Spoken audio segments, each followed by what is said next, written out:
had quite a few questions on Facebook and Instagram, and obviously I'd fished the Carp World Champs the other week and it was my first ever one, and it was a really good experience. There was, obviously I've fished other World Championships for the course side, but I'd not done any Carp World Championships, and it was something completely new. So I'm going to give you a rundown of how it all works, how we got on, and yeah, just what I thought of it all. So we'll start off with how it all works. So it's on a point system, and the way that the team works is you're fishing pairs.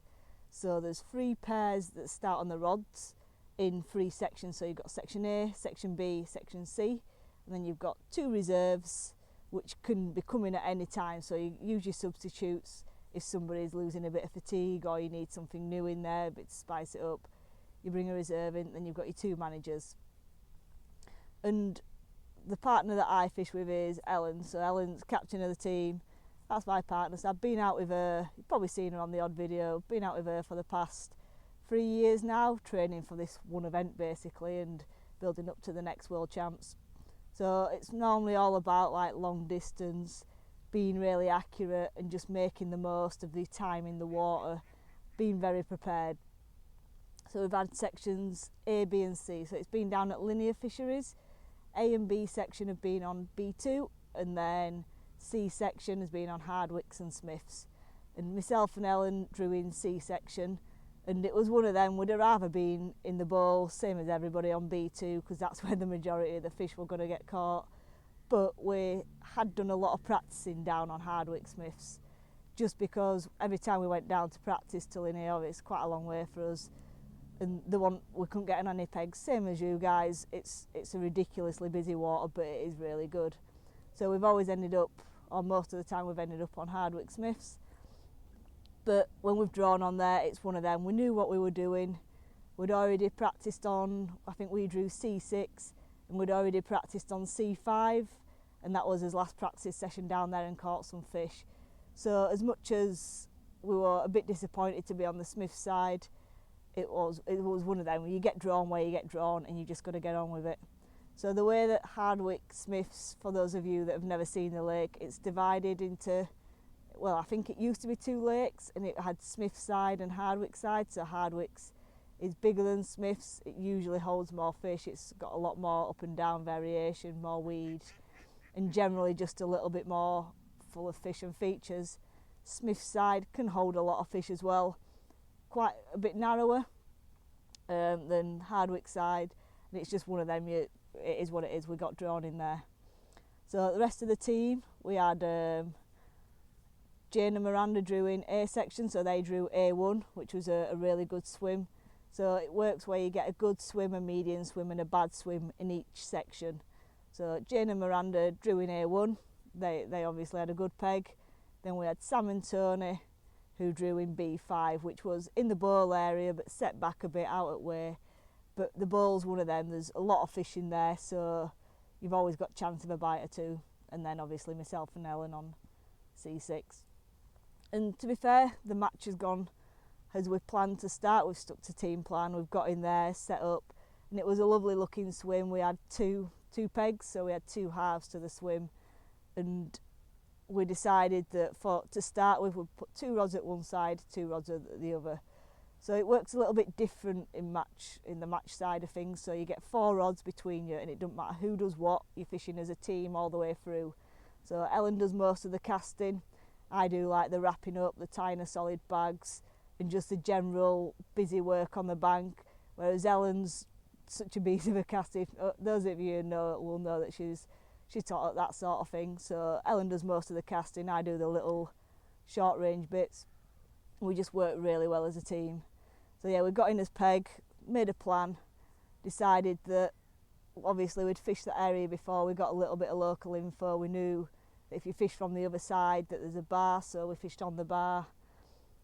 Found that 18 rapsish, and it was a bit of a weird peg to fish, because even though we'd fished C5, which was the other side of the gap, in C6 there's normally anglers fishing opposite you, so you don't normally have the luxury, if you want to call it, as what we had, of casting it all the way across to the far side, because there's normally anglers on them pegs. So we wasn't sure how the fish were going to respond. It looked really good. We got some really nice solid bags in tight holes across to the far margin with a little bit of bait over, thinking we were guaranteed to get a bite from there. But you believe it, it never even happened. We stuck at it though. Obviously we've got 4 rods, but the line that we thought were going to produce a bite just didn't end up producing a bite. Obviously we go into the first night, we've not caught any fish. I think A section, so Miranda and Jane, I think they'd had a couple of fish by this point. I know Sam and Tony, I don't think they caught a fish. So we went into the first night in like 6th position or something like that. Obviously it's early doors, it starts at 12:30 on an afternoon, so time you get settled in, find your spots, make a bit of disturbance. It's one of them, if you can nick a fish within them first few hours, it's mega. If you can't, it's not to worry about. It's a 72-hour match, you've got a long way to go. So yeah, it was the second day we managed to get his first bite. So it was off a little 9-rap spot just over a little bit of gravel that we'd found, put a little bit of bait over, solid bag. And I don't think it had been out there that long. I'm pretty sure we'd saw a fish top at the side of where we were fishing, so it's hard just to chuck and chance because there's that odd bit of weed and bit of debris on bottom. But yeah, we knew there was a spot just at the side of where his fish topped, chucked it out, and within half an hour rod had gone. Obviously playing that fish was just like your first fish ever in a world championships, your heart's beating, crowds are gathering, awesome atmosphere it was, and when it went over at net it was one of them, big relief, big hugs, and yeah, it was an awesome feeling. I've still got the rig at home, to be fair. It's one of them, a memory that'll live with me forever. So yeah, first fish has gone over, absolutely buzzing, weighed in, we're on the score sheet, and we moved quite high up because there'd not been many fish caught on Hardwicks or Smiths because it was all one section. So yeah, plundered away, and then we caught one on the, so that was on the left hand side of the swim, and then we managed to get one on the right hand side of the swim. So this was a few hours later. We managed one on the spot that we'd found at 18 wraps, so that one's gone. We've managed another fish and it was all going really well. Obviously we've got 2 fish in net now, we're climbing up the board, and yeah, it was mega. We've gone into that night, we've sat out all night, every night. So we've watched the water, and it was weird, you didn't see much during the day, just the odd fish. On a night there was a few fish there, but you couldn't get a bite. It was really weird. I can't say there weren't any fish in front of us because there was the odd fish in front of us, but we couldn't get a bite. We tried multiple things, obviously. We had the spot to the right which we left quiet, and then the spot to the left where we tried a few different things. Obviously we caught one on it, but it was one of them where you can't just sit there and hope that something works. You've got to try and make stuff work in these situations. And then through the night we managed to nick another one off the spot where we had his second fish. So that was us, 3 fish, doing really well in that section. I think we were 3rd in the section out of 8 teams, and that was off Smith's side. And at this point no other fish had been caught in Smith's, so we've had 3 fish out of the whole of Smith's, and that was the only 3 fish to be caught. There'd been some caught on Hardwick side. I think Latvians down in Peg C1, I think they were in Ink Corner, had the biggest fish in the lake, 44 pound it was. So it's one of them, well angled. It's they've just, I believe, chucked chods into the weed on boilies and just peppered boilies around, and they've gone to go back that up with another big, I think they had another 30 or something like that. So they've had these 2 fish which have gone 70 odd pound, and obviously the average fish in Hardwick Smiths is nowhere near 30-40 pound. I'd say it's more mid-20s, 20s. Our fish were on the smaller side. I'll say smaller side, they were still 20s, but they were 9 kilos a piece. So we had one at 9,400, 9,500, 9,600, something like that. And when we'd been practicing, obviously we'd caught quite a few off Smith's side. We'd caught quite a lot at 26 and 27 pound, but unfortunately these ones were just scraper 20s, but there were fish in the net. Over on in the other section, so we were still winning A section, which were mega. There are points in there that obviously we're not guaranteed, but A section was fishing really difficult, and we had quite a lot of weight difference in there, so we were doing all right. And then in B section they'd managed to catch a few. I think they were still quite low down in the section. I think the wind had made it a bit difficult, but they were starting to catch fish regularly and pull the way up the board. They were never really going to compete with the point pegs. So I think the Dutch were on there and the Welsh were on there. So they're the known pegs. We're always going to be up against it. They've obviously got the beach opposite as well, so there's some really good pegs in there. And as it turns out, Ukraine to their right as well. Also, it's not a peg that you'd run to, but with the causeway not being in, a lot of the fish had backed down into that area and they were picking them off steadily as well. So in his B section, we were doing well. We were trying to hold his own, but there were just some pegs that it was going to be really difficult to compete against. Going into that last night, I think we were in first position, and it was one of them. It was really tight. One fish here or there was going to be mega, and as we woke up in the morning, I think we were in third. I know the French had a mega night they were in the point on Hardwicks. They'd had a mega night, and I think they caught 3 fish through the night, so they'd obviously leapfrogged us. They'd already had a couple earlier on.